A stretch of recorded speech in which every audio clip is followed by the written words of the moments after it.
My name is Anna, and at 64 years old, I thought I understood people, especially my own children. I was wrong. The morning I changed, everything began quietly. Sunlight spilled across the kitchen floor, catching on the polished wood that my husband, Michael, had insisted we installed decades ago. I stood there longer than usual, just watching the light move, as if time itself had slowed down to give me a moment to think. Michael used to say that moments like these mattered. Life speaks softly, he would tell me. You just have to be still enough to hear it. He had been gone for 2 years. Cancer didn't take him suddenly. It took him slowly, deliberately, as if it wanted us to feel every second of loss before it finally let him go. After he died, the house felt too large, too quiet, too full of echoes that no longer had a source. That morning, I finally decided to follow the advice he had given me in the last months of his life. Don't wait, Anna, he had said, holding my hand with what little strength he had left. Give them what we built while you're still here. See how they use it. See who they really are. At the time, I thought it was just kindness. Now I understood it was also a test. I had spent weeks preparing. Papers, documents, bank records, everything neatly organized into folders spread across the dining table. Every asset Michael and I had built over 40 years of marriage was accounted for. The house. The lake property. Investments. Savings. Everything. At exactly 11:30, the doorbell rang. That would be Claire. My oldest daughter had always been precise, almost obsessively so. When I opened the door, she greeted me with a quick kiss on the cheek, already stepping inside before I could say much. Mom. Traffic wasn't bad for once, she said, scanning the house the way she always did, like she was measuring it, evaluating it. Claire was 42 now, elegant and sharp, always perfectly put together. She reminded me of myself at that age, except for one thing. Her eyes. Mine had always been warm. Hers were calculating. Is Daniel here yet? She asked, placing her purse down. Not yet. You know your brother. She smiled faintly. Always late. My youngest, Lily, was flying in from Seattle. Her flight wouldn't land for another hour. Unlike Claire, Lily lived a modest life. She worked as a physical therapist, loved her job, but never chased money the way her siblings seemed to. By 1:30, we were all sitting at the table. Daniel looked slightly disheveled, as usual, running a hand through his hair while glancing at his phone. At 36, he was still searching for direction, for purpose, for something to anchor him. Lily sat quietly, her hands wrapped around a cup of tea, observing more than speaking. And Claire, she leaned back at her chair, composed, waiting. She always waited. I asked you all here, I began, my voice steady despite the weight behind it, because I've made an important decision. They all looked at me now. Your father believed in giving while we're still alive. He didn't want everything to be passed down after we're gone. He wanted us to see you benefit from it. Daniel sat up straighter. Claire didn't move, but I saw it. That slight flicker of anticipation. Lily just listened. I've decided, I continued, to distribute my assets now. Silence. Then, shift. Daniel leaned forward. Lily's eyes widened. Claire finally smiled. I slid the first folder across the table. Claire, I said, this house will be yours. For a brief second, just a second, her expression broke. Satisfaction. Victory. It flashed across her face before she masked it again. Mom, I don't even know what to say, she replied, though her tone didn't match the words. I moved the second folder. Daniel, you'll receive the investment accounts and the lake house. He blinked rapidly. Seriously? Mom, that's huge. And Lily, I said, turning to my youngest, you'll receive the rental properties and my personal savings. I know you've always dreamed about opening your own clinic. Her hands trembled slightly as she touched the folder. Mom, are you sure? I am, I said, and I believed it. That evening, we celebrated. Dinner, laughter, expensive wine that Claire insisted on ordering. It felt like a family again briefly, almost convincingly. But something had already shifted. I didn't see it clearly yet. Not until later. After everyone left, Claire stayed behind. She wandered through the house slowly, touching things, walls, furniture, as if already claiming them. "When are you planning to move?" she asked casually. The question caught me off guard. "Move? Well," she said lightly, "we'll probably want to start renovations soon. It'll be easier if the house is empty." I hesitated. I hadn't really thought about leaving immediately. Claire tilted her head slightly, studying me. Then she smiled. "Come with me," she said. She led me through the kitchen, past the back door, into the small extension behind the house, a detached workspace Michael used for his projects. The place still smelled faintly of wood and machine oil. "We could turn this into something for you," Claire said, gesturing around. "Add insulation, maybe a bathroom. It would be simple, but comfortable." I felt something tighten in my chest. "Claire." She turned to me, her voice soft, but something underneath it was cold. "You don't need much space anymore, Mom." The words settled heavily in the air. "You'd still be close to us," she added quickly. "It makes sense." I looked around the room. This wasn't a home. It was an afterthought. And in that moment, something deep inside me shifted. Not fully, not yet, but enough to make me uneasy. I nodded slowly, though my heart resisted. "If you think that's best," I said. Claire smiled again. Ido. That night, I lay in my bed in my house, and stared at the ceiling. Michael's voice echoed in my mind. "See who they really are." A quiet unease crept in, but I pushed it away, because surely my own daughter wouldn't mean what I thought she meant, right? The renovations started faster than I expected. It had only been 10 days since I signed everything over, and already my life felt like it had been carefully dismantled piece by piece. At first, I tried to convince myself it was just an adjustment period. Change always feels uncomfortable in the beginning, I told myself.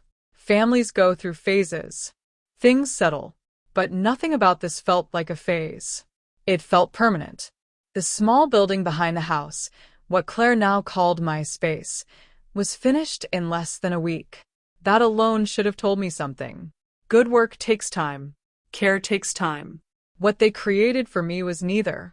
A narrow bed stood against one wall, its thin mattress already sinking slightly in the middle. A cheap dresser, the kind you assemble yourself, leaned unevenly beside it. In the far corner, separated only by a flimsy folding screen, was a shower head and a toilet installed directly over the concrete floor. No tails. No propevalls. No privacy. "It's perfect," Claire said the day she showed it to me, clapping her hands together like she had just completed a beautiful project. "Simple, clean, easy to manage." Easy to manage. That phrase echoed in my head long after she left. I moved in that same afternoon. Not because I wanted to, but because I understood very clearly now that I was no longer expected inside the house unless invited. The first night was the hardest. The cold seeped through the concrete beneath the thin rug they had placed under the bed. Every sound from the main house carried clearly. The laughter, the television, the muffled voices. Life continuing without me. I wrapped myself in Michael's old sweater, the one thing I refused to give away, and stared into the darkness.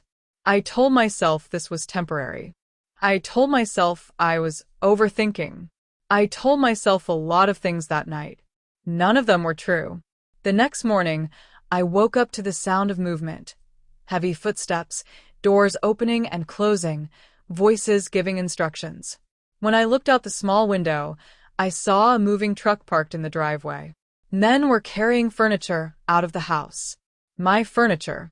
The dining table Michael and I bought when we could barely afford it. The cabinet that held generations of family dishes. The armchair where he used to sit every evening, reading with a quiet smile. All of it's gone. I stepped outside, my heart pounding, and walked toward the house. Claire met me halfway. Oh, good. You're up, she said, as if this were any normal morning. We're clearing out some of the old things. Eric wants a more modern look. Those aren't just things, I said quietly. She sighed, already impatient. Mom, they're outdated. And honestly, most of it doesn't fit our style. Our style. Not ours. Not family. Hers. I swallowed the words building in my throat. Because what could I say? Legally, it was hers now. That realization settled over me like a weight I couldn't shake off. Later that afternoon, I tried to go inside. It was instinct more than intention. I needed a glass of water, and without thinking, I walked to the front door and reached for the handle. Locked. I frowned and tried my key. It didn't work. Mom, Claire's voice came from behind me. I turned. Oh, I forgot to tell you, she said casually. We changed the locks. Just for security. Security. The word felt like an insult. You can use the side entrance, she added. Well, not inside, but to your place. My place. The detached structure. The garage. I nodded slowly, forcing myself to remain calm. I'll make sure you have what you need, she continued. I put a small fridge in there for you. A fridge. As if that made it a home. Days began to blur together after that. I wasn't part of the household anymore. I was adjacent to it. Close enough to be useful. Far enough to be forgotten. Claire's children, Noah and Sophie, were told not to bother me too much. Grandma needs her rest, she explained to them. But I could hear the real meaning underneath. Stay out of the garage. One morning, Claire knocked on my door earlier than usual. Mom, I need a favor, she said, already halfway turned to leave as if assuming my answer. Of course. Our nanny called in sick. Can you watch the kids today? I have meetings. There it was. My role. Of course, I repeated. Because despite everything, they were still my grandchildren. She smiled, relieved. Great. They've already eaten. I'll be back around 4. She didn't come back until almost 6. By noon, the children were hungry again. I opened the small fridge. Water. A few yogurt cups. Nothing else. Can we go inside and make lunch?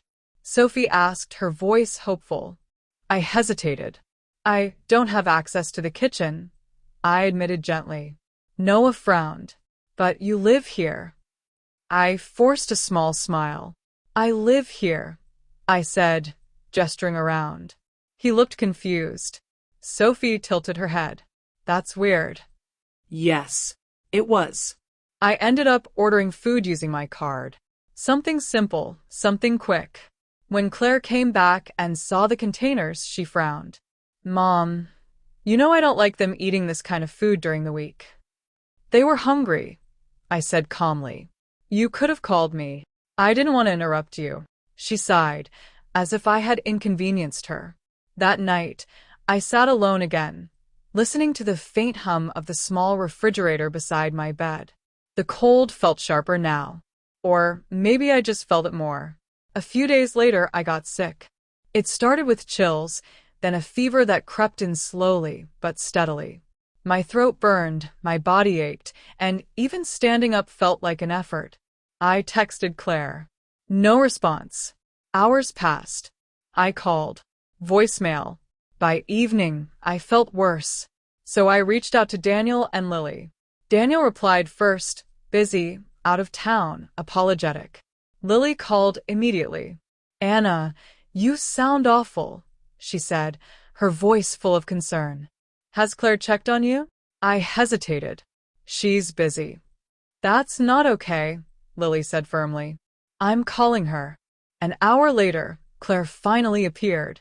She stood at the door, not stepping inside. You're sick? She asked. I nodded.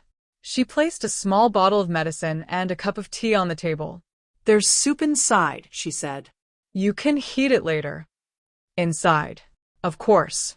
She left before I could say anything. That was the moment something inside me cracked, not loudly, not dramatically, but quietly, deeply. I wasn't her mother anymore. I was something else. An obligation. an inconvenience, a resource.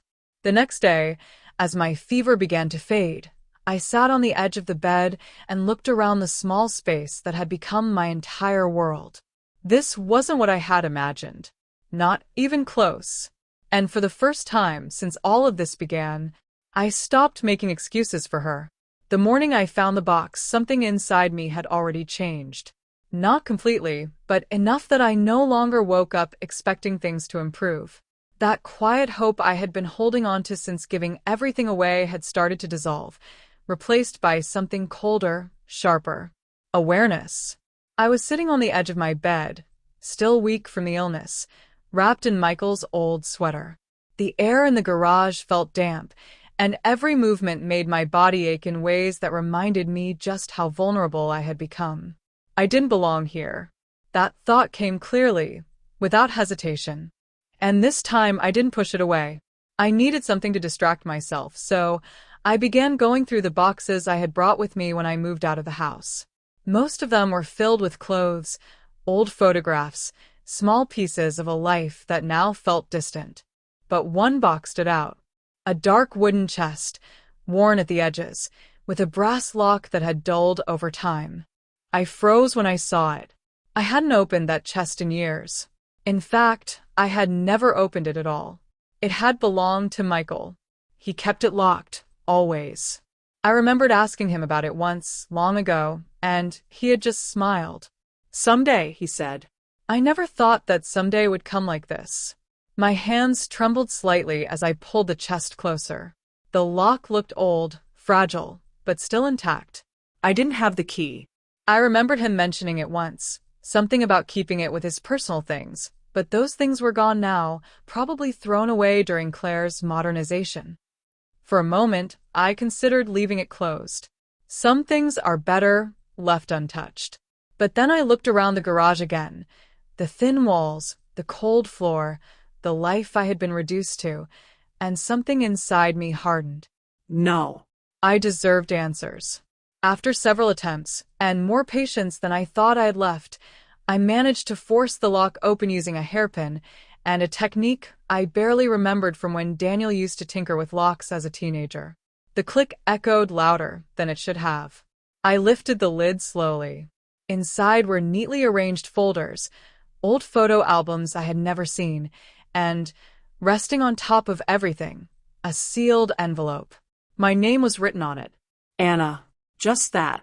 But I would have recognized his handwriting anywhere. My chest tightened instantly. There was something else written beneath my name. To be opened when everything feels lost. My breath caught. For a long moment, I just stared at it. Because somehow he knew. Not exactly what would happen, but enough. Enough to prepare. My fingers shook as I broke the seal and unfolded the letter inside. And just like that, he was there again. Not physically, but in every word. My dearest Anna, if you are reading this, then I am no longer with you, and something has gone wrong. The words blurred as tears filled my eyes, but I forced myself to keep reading. I hope I am mistaken. I hope this letter remains sealed forever.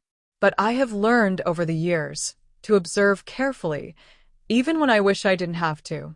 My grip tightened on the paper. Our children are good people in many ways, but they are also flawed in ways that concern me. Claire has always been driven, but her ambition often outweighs her empathy. Daniel struggles to stand firm when it matters most. And Lily, she feels deeply, but she has been overshadowed for too long. I exhaled slowly. He had seen it. All of it. You, my love, have always seen the best in everyone. That is one of the reasons I fell in love with you. But it is also why I worry for you. Tears slipped down my cheeks, but I didn't wipe them away. If you have opened this letter, then I fear someone has taken advantage of your kindness.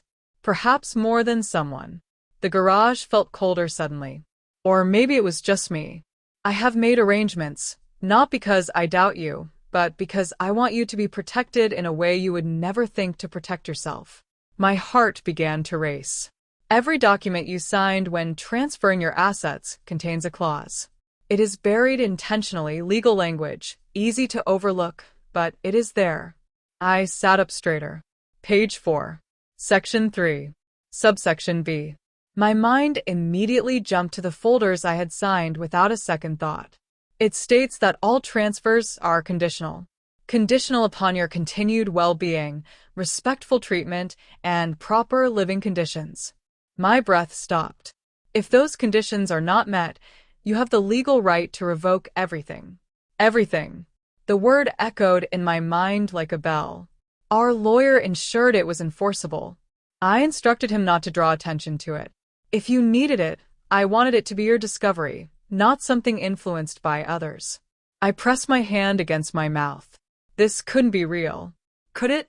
But the letter continued. There is more. Beneath this chest, you will find a hidden compartment. Inside is a key. It belongs to a safety deposit box, number 218. I quickly placed the letter down and ran my fingers along the inside of the chest. There. A slight shift. A panel. My heart pounded as I pried it open. Inside, the small key. Exactly as he said.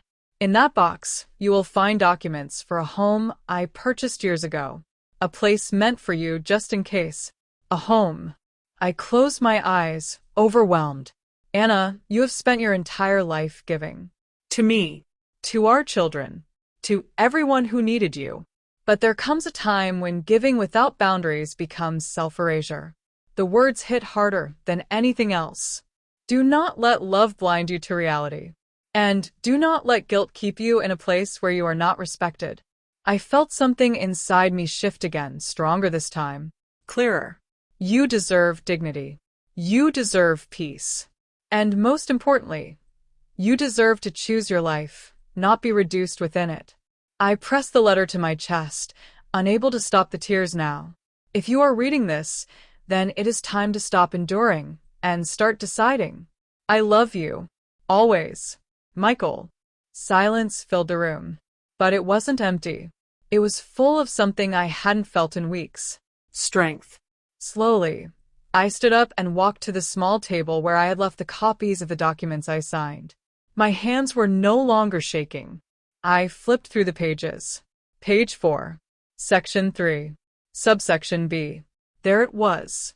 Hidden in dense legal language, but unmistakable now that I knew what to look for. I read it once, then again, and then I laughed. A quiet, disbelieving laugh that turned into something almost freeing. Claire thought she had secured everything. She thought I had nothing left. But Michael had already seen the future, and he had given me a way out. I closed the folder slowly, my mind racing, not with panic, not with fear, but with something I hadn't felt in a long time. Control. For the first time since I moved into that garage. I wasn't trapped. I had a choice. And suddenly, the question wasn't what had happened to me. The question was, what was I going to do next? I didn't sleep that night. Not because I was cold or sick or uncomfortable, but because for the first time in weeks, my mind refused to be quiet. It wasn't racing with fear anymore. It was working, calculating, rebuilding something that had been slowly taken away from me. My sense of self. Michael's letter lay beside me on the small nightstand, folded carefully, as if it were something sacred. In a way, it was. Not just because it was his last message to me, but because it had given me something I didn't even realize I had lost. Permission. Permission to stop enduring. Permission to stop excusing. Permission to choose myself. By morning, I had made a decision. I wasn't going to confront Claire immediately. That would have been emotional, reactive, and Claire was good at turning emotions into weakness. No, if I was going to take my life back, I needed to do it the right way.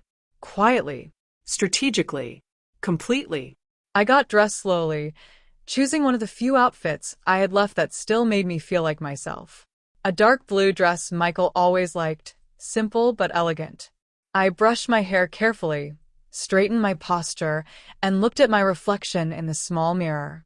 For weeks, I had looked tired, diminished, almost smaller. Now, something was different. I didn't look like a woman living in a garage. I looked like someone who had made up her mind. I left without telling Claire. Not that she would have noticed. The taxi ride felt longer than it was, mostly because my thoughts kept circling the same question: what if this doesn't work? But every time doubt tried to creep in, I remembered the clause, the letter, the way Claire had looked at me, not as a mother, but as something secondary. And just like that, the doubt disappeared. The bank was quiet when I arrived. Clean, neutral, impersonal, everything my current living situation was not. I approached the front desk, my voice calm as I explained what I needed. Safety deposit box, number 218. The clerk nodded politely, asked for identification, and within minutes, I was being led into a small private room. My hands tightened slightly around the key. This was it. The moment where everything could either change or fall apart. The box slid open smoothly. Inside, there were several documents, neatly arranged, along with another set of keys and a sealed folder labeled with my name. I opened it carefully. Property deed, bank statements, legal confirmations. I read everything twice, then a third time. It was real. Michael hadn't just prepared a backup plan. He had built me a completely separate life. A house. Funds. Independence. All of it untouched. Hidden. Protected. I sat there for a long time, just staring at the papers, letting the reality settle in. I wasn't dependent on Claire. I never had been. I had just believed I was. That realization hit harder than anything else. I closed the folder slowly, my movements deliberate now, controlled. There was no panic left in me, only clarity. From the bank, I went directly to the address listed in the documents. The neighborhood was quiet, lined with trees just beginning to shift into autumn colors. It wasn't extravagant, not like the home I had shared with Michael, but it didn't need to be. It felt peaceful. The house itself was modest. One story, soft gray exterior, a small front porch. Nothing about it demanded attention. And yet, as I stood there holding the keys, I felt something I hadn't felt in a long time. Relief. The door opened easily. Inside, the space was empty but clean. Sunlight filled the rooms, warm and steady, not harsh like the glare that used to hit the garage window in the mornings. I walked slowly from room to room, taking everything in. 3 bedrooms. A proper kitchen. Large windows. Silence, but not the heavy kind. Not the kind filled with absence. This silence felt like possibility. I ran my hand along the kitchen counter, imagining where things would go, how it would feel to wake up here, to make coffee without asking permission, to exist without being watched or managed. It didn't feel like an escape. It felt like a return. I stayed for hours, sitting on the floor in what would become my bedroom, leaning against the wall, letting my thoughts settle into something steady. I had 2 choices now. I could leave quietly, just disappear from Claire's life the way she had quietly removed me from hers. Or I could confront it, not out of anger, but out of truth. By the time I left the house, the decision had already been made. This wasn't just about leaving. This was about reclaiming. And Claire needed to understand that. When I returned that evening, her car was already in the driveway. Of course it was. I stepped into the garage quietly, hoping to avoid her for now, but I should have known better. Where were you? Her voice was sharp, immediate. I turned slowly. She stood near the doorway, arms crossed, her expression tight with something that almost looked like irritation. Not concern. Never concern. I had things to take care of. I replied calmly. What things? She pressed. I held her gaze. Personal ones. Something about my tone must have been different because she hesitated. Just for a second. Then she straightened, regaining her usual composure. You should tell me when you leave, she said. What if I needed you? There it was again. Not are you okay? Not where were you? Just, what if I needed you? I nodded slightly. I'll keep that in mind. She looked around the garage, her eyes scanning the space as if evaluating it again. I've been thinking, she said after a moment. We should probably make things more structured. Structured? Yes. Your living arrangement. It would be better if we had something in writing. I didn't respond. So she continued. Just basic expectations. Helping with the kids after school, some light cleaning, maybe gardening. You've always liked that. Each word landed heavier than the last. Not because I was surprised, but because now I saw it clearly. She wasn't asking. She was assigning. I wasn't her mother anymore. I was a function, a role, a resource. I see, I said quietly. She smiled, satisfied. I'll have Eric's lawyer draft something. We can go over it this weekend. She turned to leave, then paused. Oh, and we're having guests tomorrow. Could you cook? Your lasagna is always a hit. And just like that, she walked away. No hesitación. No huernis. No understanding of what she had just revealed. I stood there for a long moment after she left. The garage felt smaller than ever, but for the first time, I didn't feel trapped inside it. I reached into my pocket and pulled out Michael's letter. Then I looked around one last time. At the bed, at the thin walls, at the life I had been reduced to, and I realized something important. This wasn't my reality anymore. This was just the last stage of it. Tomorrow, I would begin the process. Not emotionally, not impulsively, but completely. Claire thought she had secured everything. She thought the story was over. She had no idea. It was just beginning. The morning of the confrontation felt strangely calm. Not the kind of calm that comes from peace, but the kind that comes when a decision has already been made and there's nothing left to debate. For weeks, I had lived in uncertainty, second-guessing myself, trying to understand how everything had unraveled so quickly. But now, standing in that small garage with the early light filtering through the window, I felt something I hadn't felt in a long time. Clarity. I dressed carefully, choosing the same navy dress I had worn the day I went to the bank. It wasn't about appearance, it was about presence. I wasn't going to walk into that house looking like someone who had been pushed aside. I was going to walk in as the woman who built it. Michael used to say that how you carry yourself determines how people decide to treat you. Today, I intended to remind them. I had already sent the message the night before. Family meeting. 2 p.m. Important. Lily replied immediately. Daniel responded an hour later. Claire didn't respond at all. Of course she didn't. By early afternoon, I had everything prepared. The documents, the photographs of my living conditions, copies of the agreement I had signed, and most importantly, the clause. Page 4. Section 3. Subsection B. The quiet weapon hidden in plain sight. At exactly 1:50, Lily arrived. She didn't go to the main house. She came straight to me. The moment she stepped inside the garage, her expression changed instantly. Shock, anger, disbelief, all at once. Anna, this is where you've been living? She asked, her voice trembling. I nodded. She turned slowly, taking in every detail, the thin mattress, the improvised bathroom, the cold floor. This isn't okay, she said firmly. This is not okay. I know, I replied calmly. She looked at me again, this time with something else in her eyes. Respect. I'm with you, she said. Whatever this is, you're not doing it alone. I reached for her hand and squeezed it gently. Thank you. At 2:05, we walked to the house together. Claire opened the door before we knocked. She had been waiting. Her eyes immediately went to the folder in my hands. What is that? She asked sharply.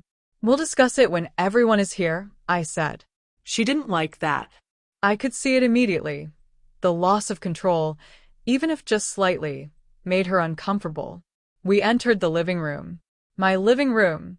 But it didn't feel like mine anymore. The furniture had been replaced, the colors changed, everything stripped of the life Michael and I had built there. It looked perfect. And completely empty. Daniel arrived 10 minutes later, slightly out of breath, glancing around as if trying to understand the tension in the room. What's going on? He asked. I didn't answer immediately. Instead, I sat down slowly, placing the folder on the table in front of me. Lily sat beside me. Claire remained standing. That said everything. I took a breath. 3 weeks ago, I began, my voice steady. I gave each of you a part of my life.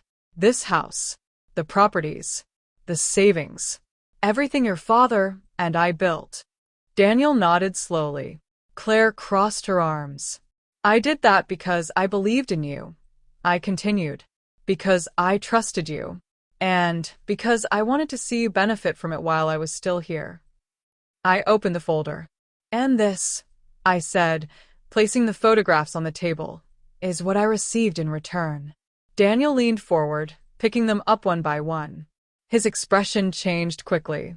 Confusion, then disbelief, then anger. Claire didn't move. She needed less space, she said flatly. Lily let out a sharp breath.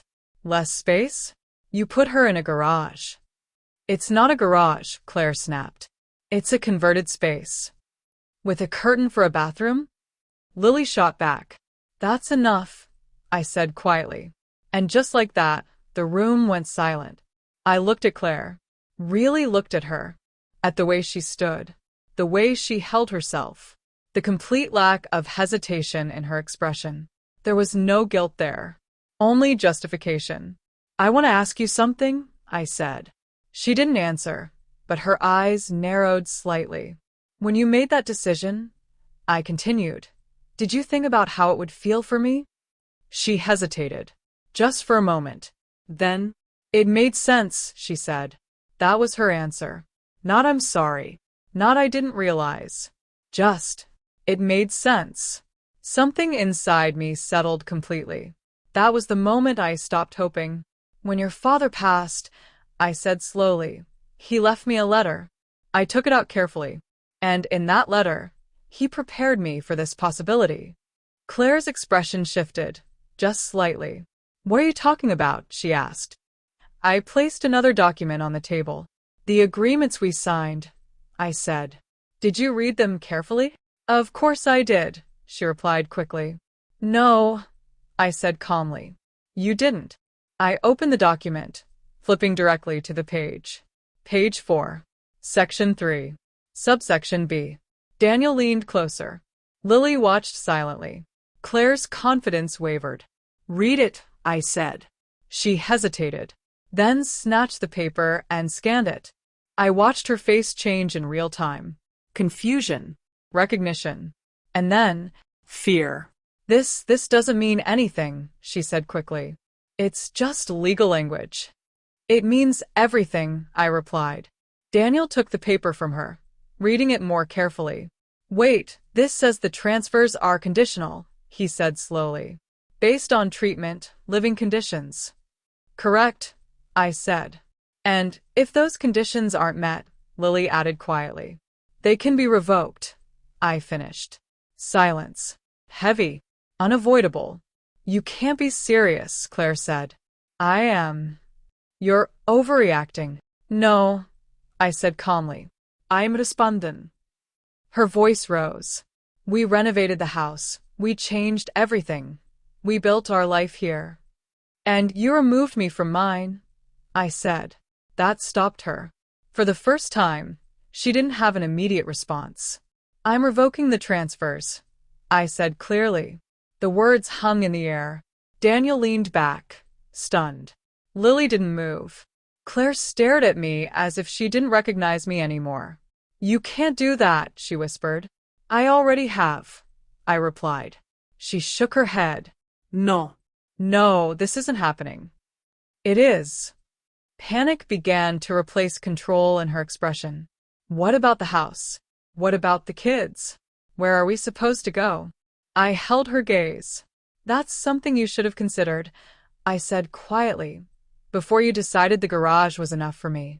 She stepped forward, her voice breaking. Mom, please. For a brief second, just a second, I saw something real. But it wasn't regret. It was fear of losing what she had gained. And that made all the difference. This isn't punishment, I said. It's consequence. She froze. Daniel spoke next, his voice low. I didn't know, he said. I swear I didn't know it was like this. I nodded. I believe you. Lily squeezed my hand gently. I'm proud of you, she whispered. I closed the folder slowly. It's done, I said. And just like that, it was. For the first time in weeks, I stood up, not as someone pushed aside, not as someone waiting to be allowed back into her own life, but as someone who had taken it back. Completely. Claire stood there, silent now, because there was nothing left to argue. The truth had already spoken. And this time, I listened.